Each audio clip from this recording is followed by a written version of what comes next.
दर्शकों, श्री कृष्ण का इस धरती पर जन्म लेना अचानक ही नहीं हुआ। ये पहले से ही रचा हुआ था, क्योंकि उनका धरती पर जन्म लेने के पीछे एक बहुत बड़ा उद्देश्य था, जिससे वे संपूर्ण मानव जाति को संदेश दे सके।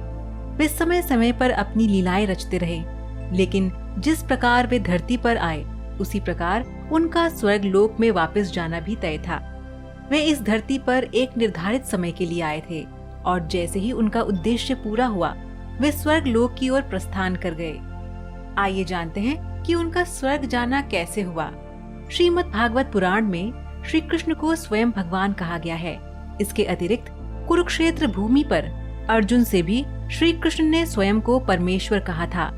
ब्रह्मा जी ने भी श्री कृष्ण की स्तुति करते समय कहा था कि आपका शरीर पंच भौतिक तत्वों से निर्मित नहीं है, अर्थात आप प्रकृति से परे हैं।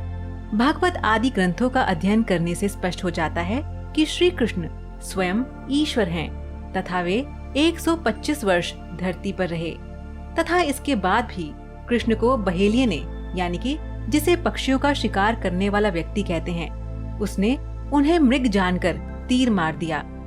वह बाण उनके पैर में जा लगा। जब बहेलिया निकट आया तो देखकर दंग रह गया। वह चतुर्भुज कृष्ण के चरणों में गिरकर अपने अपराध हेतु दंड देने की बात करने लगा, लेकिन श्री कृष्ण ने उससे कहा, अरे व्याध, डर मत, ये तो तुमने मेरे मन का काम किया है। जाओ, तुम उस स्वर्ग में वास करो जो पुण्यवानों को प्राप्त होता है। श्री कृष्ण के इतना कहते ही स्वर्ग से विमान आया और वह उसमें बैठकर स्वर्ग चला गया। अब शंकर, माँ पार्वती, ब्रह्मा जी, इंद्र, अग्नि, वायु आदि की प्रार्थना से श्री कृष्ण सशरीर गोलोक धाम चले गए। ना तो श्री कृष्ण मनुष्य हैं और ना ही देवता, अतः उन पर ये मानवीय नियम लागू नहीं होते।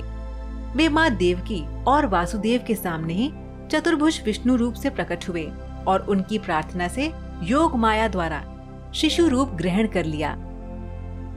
तो दर्शकों, आज का सवाल आपके लिए ये है कि क्या आप बता सकते हैं कि श्री कृष्ण का जन्म द्वापर युग में हुआ था या त्रेता युग में? आप इसका जवाब हमें नीचे कमेंट बॉक्स में दीजिए। हमें आपके जवाब का इंतजार रहेगा। तब तक देखते रहिए समय चक्र।